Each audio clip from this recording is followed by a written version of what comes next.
He was a reggae revolutionary who railed against oppression. Get up, stand up for your right. A ganja-smoking guru who was determined to do things his way, no matter what the cost. Legalize it, yeah. I know who I came to be and I have to be me. I don't care what people want to say because people always say. Peter Tosh rose to fame alongside his childhood friend Bob Marley in the legendary Wailers. But while Bob Marley became an icon of reggae's Caribbean feel-good vibe, Tosh was its mouthpiece for revolution.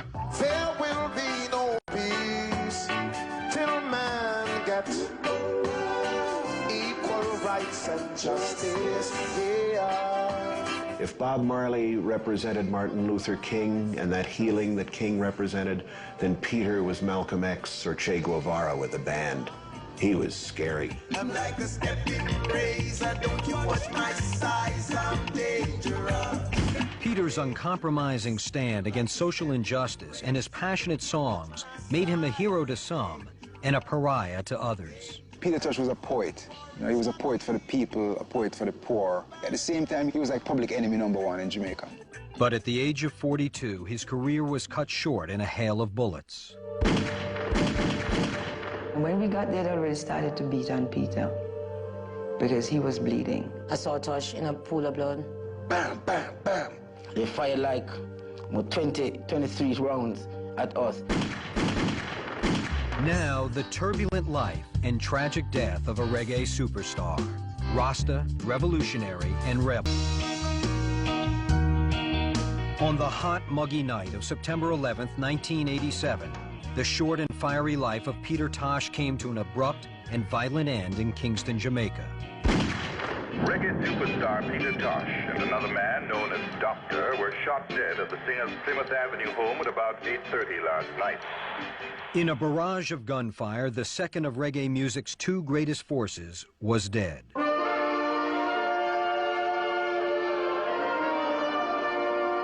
Peter's friend and bandmate Bob Marley had died 6 years earlier, a victim of cancer.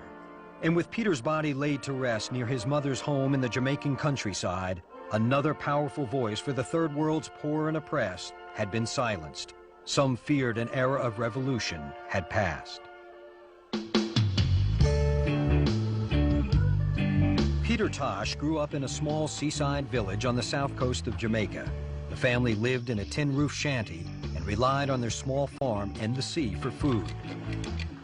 In their tiny town, Peter developed a reputation as a talented singer at a young age. People always want him to sing for him all the time. And he was very young that very time. I was about 3 years old, 3 to 4. He was singing the song. And people pay him to sing for them. Peter got his first taste of music and spirituality in the Pentecostal church. Religion often supplied the faith his mother Elvira Koch and her family needed in the impoverished but serene countryside. The family's devout faith was instilled in Peter from early childhood.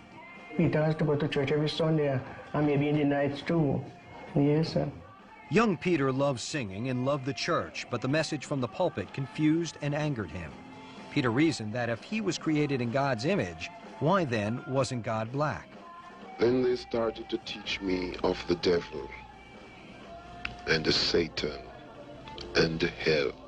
They teach me of the Christians, but they make sure they teach me that Jesus, the Son of God, is a white man. There were many things that was going on in church that he could not understand, and he had many questions.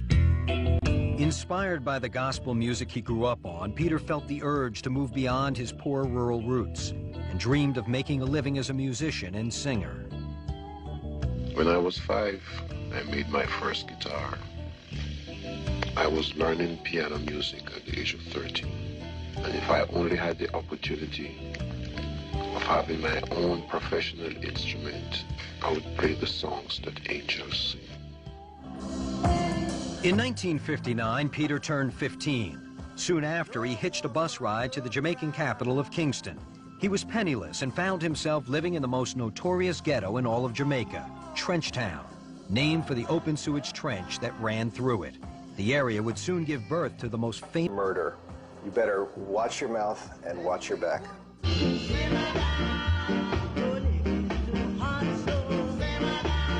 Not long after moving to Trenchtown, Peter met two other teenagers who shared his dream of playing music and escaping poverty. Bob Marley and Bunny Livingston eagerly joined forces with Peter and practiced in Bob's front yard nearly every day. They decided to call their group the Wailers because in their ghetto existence, there was plenty to wail or mourn about. Music they hoped and prayed would lift them out of misery and hunger. Sometimes people would wake up in the middle of the night from the hunger pains in their stomachs, and they would go out at 3 or 4 in the morning and they would start to sing to keep from thinking of Pound singer and songwriter who nurtured aspiring musicians like the Wailers. I helped the Wailers, helped them on their way. They weren't an entity. It took me years to teach them harmony structuring. Under Higgs' watchful eye, Peter and the Wailers began to come into their own. By 1962, the band was ready to break into the island music scene with a revolutionary sound. The Wailers' lyrics of rebellion and change hit the airwaves the same year that Jamaica declared its independence after 400 years of colonial rule. Right after independence, Jamaica was trying to find itself and build itself as a country. They were trying to create a new world within the boundaries of the old country. And Bob Marley and Peter Tosh and their generation were the voices of that. On the heels of independence, many of the Wailers' generation took their frustrations to the streets. Riots over the new government's slow response to terrible living conditions rocked Kingston. Peter and his bandmates joined the fight, using words as their weapons, combining the fight for justice with a light island musical sound. Let's steer it up.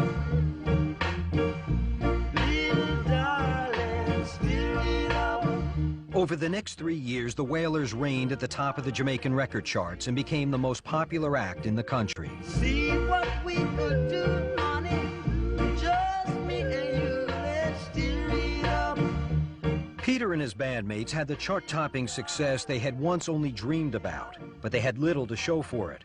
The producers of the Wailers' early singles pocketed all of the profits, while Peter, Bob, and Bunny were paid like hired hands on their own hits. They were becoming stars, but they still didn't have any money at all, so they were still living in absolute poverty. But money wasn't the only issue, especially for the hot-headed Peter. His fury grew as he began to believe the record industry was an oppressive system, dedicated to keeping poor black artists at a disadvantage. In Peter's eyes, the business that was supposed to be his salvation was as corrupt as the world he was trying to escape. They say the Jamaican music business is a little like Nashville without the lawyers. It's very hard to get paid. So when Peter Tosh is singing about oppression or downpression, he's also talking about the oppression he suffered at the hands of his own colleagues, producers who didn't pay them. Peter Tosh was a pretty angry guy, but he channeled his anger in very constructive ways. Right now, I don't see nothing being done, but I am doing something. See? Because I see the exploitation, the exploitatory system, shit system that is designed to destroy singers. All of his life, it seemed, everywhere Peter turned, he encountered oppression at the hands of the record industry, the government, and the church. So at the age of 22, he embraced a philosophy that defied the establishment and empowered him, Rastafarianism, a faith inspired by the life and legend of Haile Selassie, the Emperor of Ethiopia. And many people say that his coronation was the fulfillment of a biblical prophecy from the book of Isaiah that said a black king would be crowned in Africa and would herald the millennium. Peter identified with the teachings of the Rastas, that God, or Jah, is black, that Africans are the true chosen people, and that Haile Selassie was the Messiah prophesied by the Bible. It is a fact and can be proven historically, biblically, that Haile Selassie is the returned Messiah. When Selassie made a state visit to Jamaica in 1966, Peter believed he'd seen God in the flesh.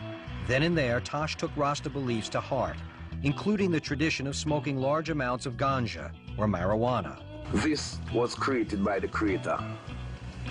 It has spiritual botanical agents. And Jah created it for the motivation of the mind of man. Bob and Bunny also became Rastafarians. Soon the trio wasn't just a band seeking greater commercial success. The Wailers, especially Peter, were musical messengers who were on a mission of revolution, dedicated to fight for the rights of black people all over the world. So now you see the light.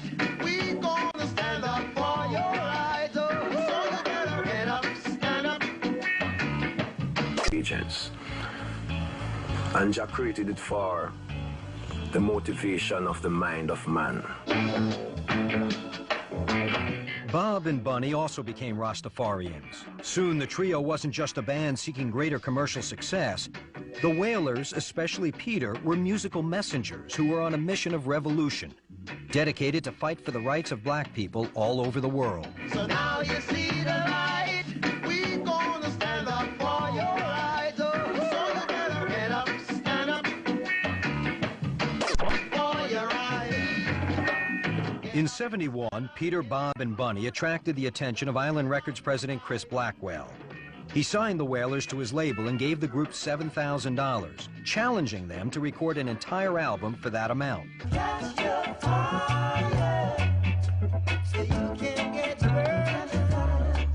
When it was released, Catch a Fire announced the arrival of a vital musical force. Catch a Fire had a political slant on it that you didn't find much in those days.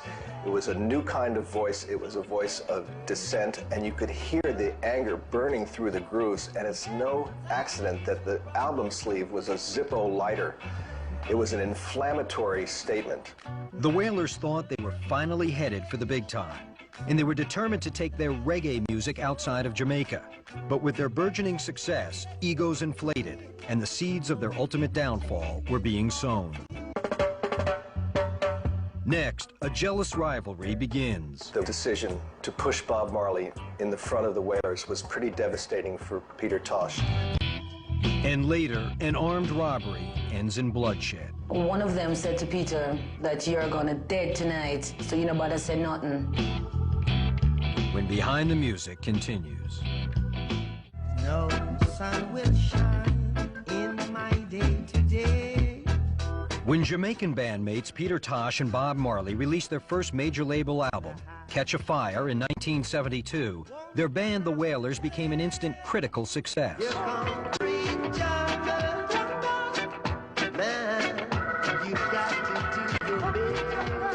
Since meeting as teenagers, Peter's future seemed fatefully linked to Bob Marley, but their relationship always bordered on love-hate. Some thought they were opposite sides of the same coin, with Peter's intensity alienating people, while Bob's charisma drew them in. But now their dueling personalities were hurtling toward a crisis point. So you can't blame you when they don't learn. You can't fool you. Peter was frustrated that his opportunities to shine were few and far between. Moments like this one during the recording of the Capitol sessions, where Bob sang back up to Peter's lead, rarely happened. And Tosh's protest songs were often passed over in favor of Marley's material. So-called great men were doing robbing, raping, kidnapping, and killing. The creative crisis in the band reached its breaking point in 1974, when Island Records president Chris Blackwell made a fateful decision. Chris Blackwell looked at Bob Marley and he saw a dreadlocked, half-white, half-black, brilliant musician who could appeal to both races. Blackwell's decision to push Bob Marley in the front of the Wailers was pretty devastating for Peter Tosh. After Blackwell's decision to feature Bob, Peter quit the Wailers, ending his 12-year collaboration with Bob Marley. I was his background, vocal background, decorator of his music for all these years. See? Well, the time came after 12 years was to see what was inside of me. And that's what I did. Because I did not come on this earth to be a background vocal. But jam it. See, I wanna jam it with you. After Peter left the Wailers, Bob was given top billing. Marley's next album, Natty Dread, was released in 1975 and started moving up the American charts. When all of a sudden, you know, your best friend and partner becomes one of the biggest stars in the world and you're still struggling like hell, it sets up that kind of a jealousy and bitterness. So Peter resolved to get his solo career going and recommitted himself to fight for causes he believed in. Tosh threw himself into Jamaica's tumultuous politics, fearlessly rioting alongside other disenfranchised Jamaicans. Peter Tosh commandeered a truck and drove it through the shop window of one of the biggest department stores in downtown Kingston, and the crowd rushed in and looted everything in the store to the ground. As Peter was boldly mixing music and revolutionary politics, he got his big break. Columbia Records agreed to release his first solo album internationally. Finally, Peter had a platform to speak his mind. Priority number one, legalize marijuana. Not smoking herb is violating my own constitutional rights.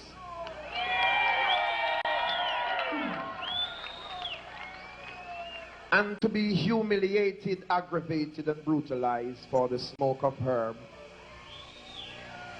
is totally degrading in this 20th century. In response to his run-ins with police, Peter defiantly released Legalize It as a single in late '75. It became an instant hit in Jamaica, despite a government order forbidding it to be played on the radio. Peter was incredibly excited about Legalize It because it was an anthem. He looked around and saw that not just in Jamaica, but everywhere his generation was interested in legalizing marijuana. And he thought that this would be a good springboard to his career outside Jamaica. The single may have been a hit in Jamaica, but when the album was released in the U.S. in the fall of '76, Legalize It failed to make a dent in the charts. I think Peter was disappointed in the reception of Legalize It because it didn't become the smash hit that he had hoped it would. Tosh was a reggae also-ran, reeling from professional disappointment. Friends say 32-year-old Peter sank into a deep depression. Next, friends in high places offer Peter another chance at stardom. At that point in time, Peter could have been as big or bigger than Bob.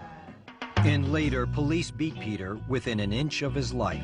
They brought him to a jail cell, allegedly for smoking ganja, and 7 men with batons beat him for 90 minutes. When Behind the Music continues.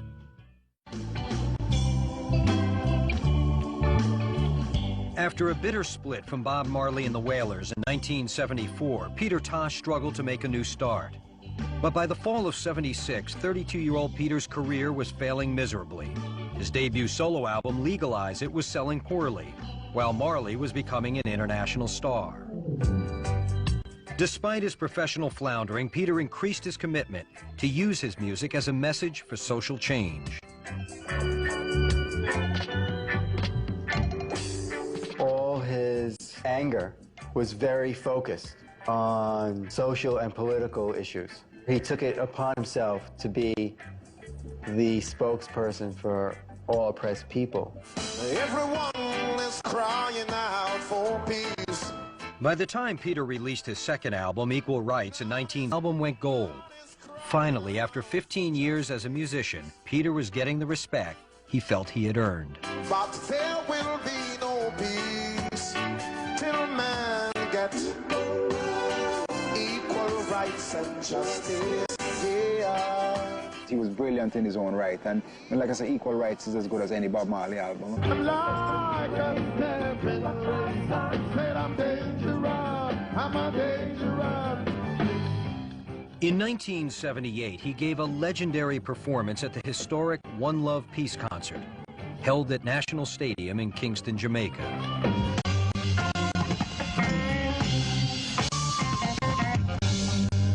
Bob Marley was signed on as the featured headliner, but when Peter took the mic, he stole the show. Tosh electrified the crowd by lighting up a joint and demanding that officials legalize marijuana. We could have planted herb and make shipments of herb around the world. And what Peter was saying basically was, look, all the white man's vices are legal. Tobacco, alcohol, sugar, but the one thing that the black man likes everywhere on earth, his herb, is declared illegal by the white dominant culture of the planet. From the stage, Peter blasted the police who had arrested and beat him for smoking pot. I am one of them who happen to be in the underprivileged sector. You know, seeing hustled by police brutality times and times again. I am not a politician, but I suffer the consequences. See? And now we see the light. We're gonna stand up for our rights. Peter had thrilled the crowd and eclipsed Bob Marley that night. But more importantly, the One Love concert proved to be a turning point in Peter's career. Although he didn't know it, a rock music megastar had seen how the audience responded to Peter's performance. That night, Mick Jagger decided to sign Peter to the new Rolling Stones record label as its first act. Peter was finally achieving the stature he'd longed for since his Trenchtown days. In the fall of 1978, Peter and Mick Jagger recorded a duet. Suddenly, Peter was getting major exposure, singing alongside a rock and roll legend.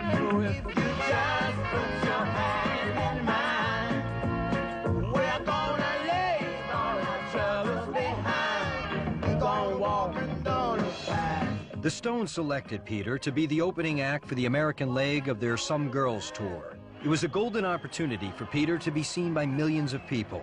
It was also another chance to surpass the popularity of his former bandmate Bob Marley. Musicians who were there say the tour was an adventure from the very beginning. Well, the first show, remember, everyone was tense. The Stones audience didn't exactly welcome Peter with open arms. But ever the fighter, Peter welcomed the challenge of winning them over. Somebody had flung a bottle. It was coming right to the cup of the cymbal, and probably it would ring.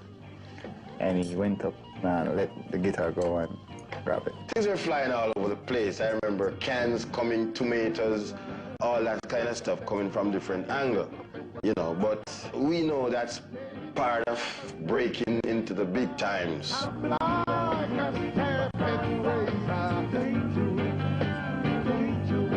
With his fiery performances, Peter won scores of new fans. By the time the tour ended, it was deemed an overwhelming success, except for one thing. After 18 years in the business, Peter and his band still weren't getting paid what they felt was fair.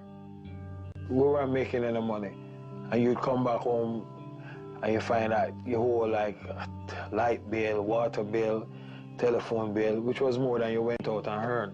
You know, so it just seemed as if we went out and party and come home back, wake up the next morning and you can't find breakfast. Peter had hoped his union with the Rolling Stones would bring financial riches along with the unprecedented exposure. Now he was disappointed to realize that despite his growing popularity, little had changed for him when it came to monetary rewards. I think Peter put too much faith in the Stones' ability to break him, and there were a lot of personality conflicts too. It all started after Keith Richards offered Peter the use of his home. Peter was staying at my house in Ocherias. And I said, sure, you can use it. You need to write some songs and stuff, but stay there for a few months. I'd rather have, friends staying there. Peter was up there, and in his mind, he seemed to have thought that the Rolling Stones owed him millions of dollars, which was, completely wrong. And because he thought this now, he decided, well, this is a nice place. I think I'll just capture the house. Months later, when Richards returned to Jamaica, Peter refused to move out. Then the conflict took a violent turn. He heard I was coming down to Jamaica, and then he pulled this switch on me, which was, I've got a machine gun. Well, I said, I'm at Mo Bay, and I'm going to be with you in about an hour and a half, so I hope you figure out how to put the magazine in. Yeah, and by the time I got there, the place was empty. Keith had called Peter's bluff.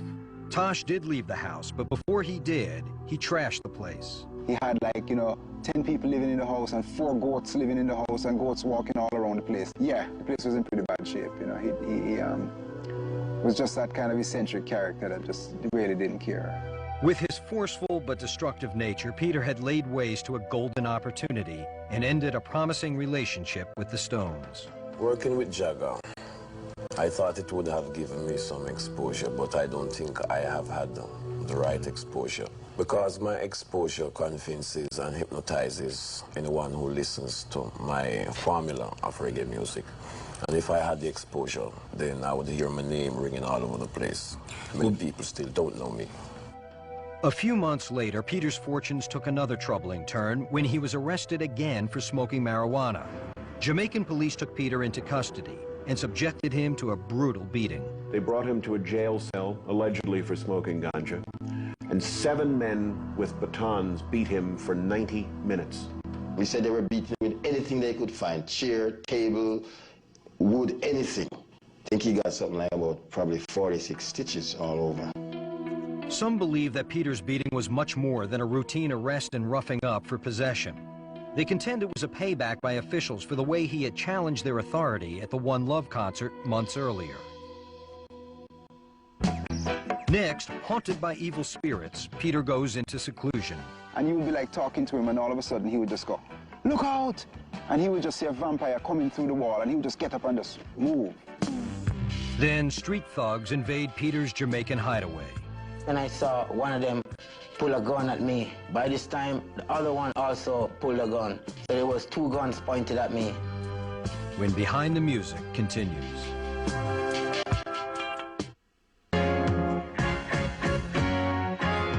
As the 1980s began, reggae revolutionary Peter Tosh found himself at another career crossroads.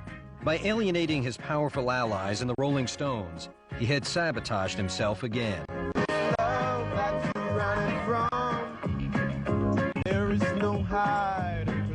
I think Peter felt that with the backing of a group as enormously powerful and popular as the Stones on their own label, that this was his ticket to stardom. It didn't, however, prove to be that. And the real casualty, as far as Peter was concerned, was he had missed out on a golden opportunity for the kind of commercial acceptance he had been seeking since splitting from bandmate Bob Marley years earlier.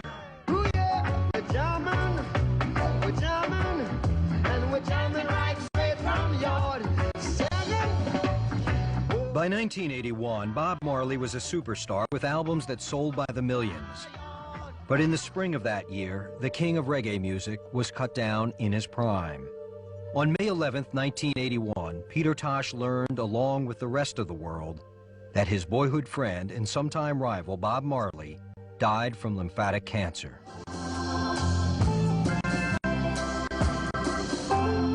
He was a mixture of ghetto rebel, mystic, musician and prophet, untainted by success.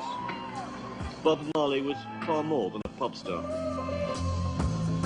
For nearly 20 years, more than half his life, Peter had collaborated and competed with Bob. But rather than taking the opportunity to put their differences to bed, Peter became disrespectful to the memory of Bob. Instead of Peter saying, you know, like starting to cry and going, I can't believe my brother is dead, you know, my spiritual brother is dead. He went, oh, well, at least it leaves a little room for the rest of us to go through now. Meaning, yeah, we can go sell some records. I mean, that was singly the most cool thing I ever heard from Peter Tosh. Even so, after Marley's death, there were those who wanted to crown Peter the new king of reggae. Mama said, son, you gotta be a man. You got to be the leader of a reggae band. But Peter felt insulted by the suggestion that he was new at all. He reasoned that he'd been around every bit as long as Bob and deserved the same respect. Instead of quietly stepping in to assume the role of reggae's leading man, Peter let his ego take control and torpedoed the opportunity. He said, there's nothing new about me. That was a very typical boasty phrase of Peter Tosh's. It was another one of those instances, perhaps, where he was shooting himself in the foot. With troubles in his professional life again, Rasta Peter Tosh began to place blame for his difficulties on Satan. He found solace in the arms of a woman, Marlene Brown. Many believe Peter turned to Marlene because he hoped her ancient Jamaican spiritual practices would rid him of evil spirits. I treat Tosh as a king, you know? Yeah, man, he was always my number one, my idol. I just bring comfort to this man, you know? And if the comfort I bring to this man is rid him of evil spirits, fine. She basically told him what to do. and she increased his paranoia. Somebody would come to check Peter, and then she would, like, after that guy or that person leaves, she would be like, she would say some weird stuff, and then you don't see that person around anymore. Do you chase his friends away? No, unless they were bad. I mean, it's no good. He dropped his guards, and he was blind towards the end. And I pitied him. We all, the entire family, knew it, and we all pitied him. In 1983, Peter largely withdrew from the public eye and lived a quiet life with Marlene.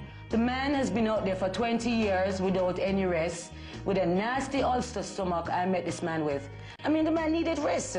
The man needed some time for himself. For the next 4 years, he did little more than write songs and smoke what some estimate at nearly 1.5 pounds of marijuana a week. During his time off, Peter continued to reach out to the poor and oppressed. In one case, Peter gave a homeless man a bed to sleep on. The man was Dennis Lepo Laban, a convicted killer recently released from prison. The two became friends of sorts. I remember the first time he came there, he asked Peter for a bed to sleep on. Marlene said to Peter, let's give him the bed that we just bought yesterday downstairs in the music room. And Peter said, no, the man just came from prison, let's buy him a brand new bed. By 1987, Peter had tired of his reclusive life and wanted to get back in the spotlight. But he hadn't mellowed in his time away. Armed with a guitar shaped like an M16 rifle, Peter completed a new album full of protest songs called No Nuclear War. Too many people are hungry. They don't have food to eat. No Nuclear War album was really important then because he hadn't done anything. He realized now that this was his big comeback. He really wanted to show everyone what he can do. So I know he was more than excited and enthused towards this upcoming album and tour. As the tour to promote No Nuclear War approached, Lepo began to come by Peter's house more often. He had become one of the many hangers-on who some say took advantage of Peter's generosity. According to friends, Peter had loaned money to Lepo several times. But with his now frenetic schedule, Peter had little time for the ex-con. Every 2-3 weeks, he visited the house, looking handouts. That was about it. On the night of September 11th, 1987, Peter's house was teeming with energy. Peter, Marlene, and numerous friends were making excited plans for the upcoming tour. Someone knocked at the gate. When it opened, there stood Lepo and 2 other men, armed with guns. I opened the door to the reception area, and they stepped in. All 3 of them stepped in. That's when I saw one of them pull a gun at me. By this time, the other one also pulled a gun. So there was 2 guns pointed at me. Like he came in the room, like he was under pressure, like, you know what I mean? So immediately as he came in, I saw this guy, Lepo. He just came in with a gun and said, hey, this is a stick up. One of them said to Peter that you're gonna dead tonight, so you nobody said nothing. Lepo, he said, where is the money we have in the house? Okay. Marlene answered, we have no money in the house. They hit Tosh in his head. With a gun, they butt him in his head, you know, and tell him to lie down. And they tell everybody to get down on the floor. Just then, 2 of Peter's friends arrived at the house. The gunmen immediately ushered them inside at gunpoint. When we got there, they already started to beat on Peter because he was bleeding, you know, head-wise. One of them came back around with Peter's machete from under Tosh's bed and said they was gonna behead him. And he went over to Tosh to chop off his head. And then that's the time I jump up and me and one of them caught fighting. In a way, I was gun-butted and I kicked to the floor. Realizing Lepo and his accomplices weren't going to leave empty-handed, Peter assured them he would give the assailants money at a later date. The last sentence that he said, his voice was all breaking up and showing nervousness, and he was stuttering. But he's like saying, like, I can make some arrangement some other time. For a moment, I could smell blood, you know, you get that sensation of death, you know. For what seemed like an eternity, Lepo and the 2 gunmen considered Peter's offer, then opened fire. There was more than 30 shots. Bam, bam, bam. The second shot I got was in my head. went right through. Here, one is here, and the other hole is down here. This shot was one that came through Marley's scalp and ended up in my mouth. I got shot in my shoulder. After emptying their guns, the shooters fled into the Jamaican night. Inside the house, one man was dead, another was mortally wounded, and Peter lay in a widening pool of blood from 2 point-blank gunshots to the head. Peter died later that night at a local hospital. He was just 42 years old. The murder scene was a horror show. There were pools of blood everywhere. It was a terrible, violent, unnecessary way for this great artist to die.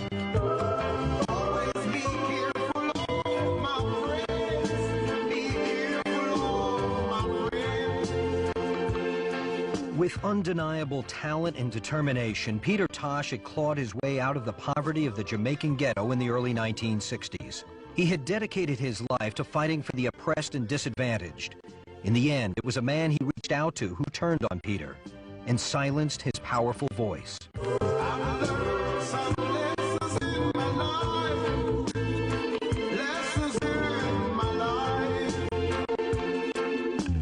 Next, the man with Peter's blood on his hands stands trial. He just planned this robbery knowing he was 100% going to get away. And then when the survivors didn't die, then he got caught. When Behind the Music continues.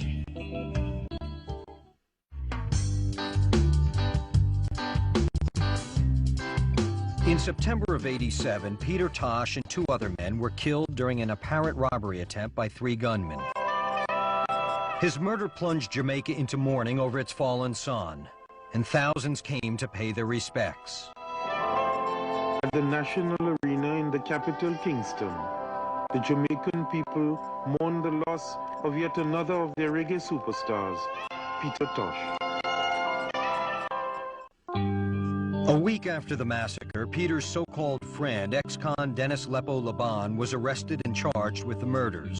His conviction came in 11 minutes, the fastest in the history of the Jamaican judicial system. Lepo is currently serving a life sentence in this Jamaican prison. The other 2 gunmen have never been caught or identified. It was an assassination. It was one of the most powerful voices in the history of modern music. One of the most unbowed, politicized, militant voices ever, being silenced by these 3 morons who came to rob the earth of one of its greatest spirits. You can't blame you. Throughout his career, Peter Tosh complained bitterly that he was denied the status and respect his music deserved. Ironically, Peter's greatest honor came after his passing. His final album, No Nuclear War, won a Grammy Award in 1988, an honor his longtime friend and sometime rival Bob Marley has never received.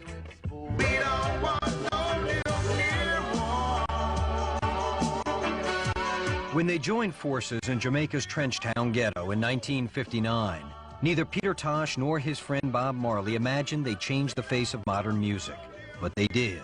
Their songs of social and political protest have earned them a place of honor in music history and made them icons around the world. Bob and Peter became these huge sort of third world saints. Their legacy lives on not only in their music, but in their images. You see them everywhere in the world, not just Jamaica. They're planetary figures. Today, more than a decade after his death, Peter Tosh's reputation continues to grow.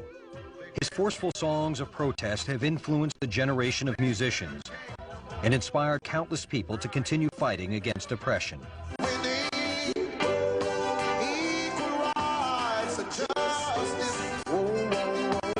A memorial to Peter Tosh is being built on his mother's property in Jamaica, not far from Peter's final resting place. Everybody want to go up to heaven, I say. Nobody want to die. Even though the memorial is unfinished, hundreds of fans visit the site every year. They seem to derive comfort from making the pilgrimage, and Peter's mother hopes that he, too, is finally at peace. He's my only child, and he's glad to be here. If we have any understanding, glad he's here by me. He's glad.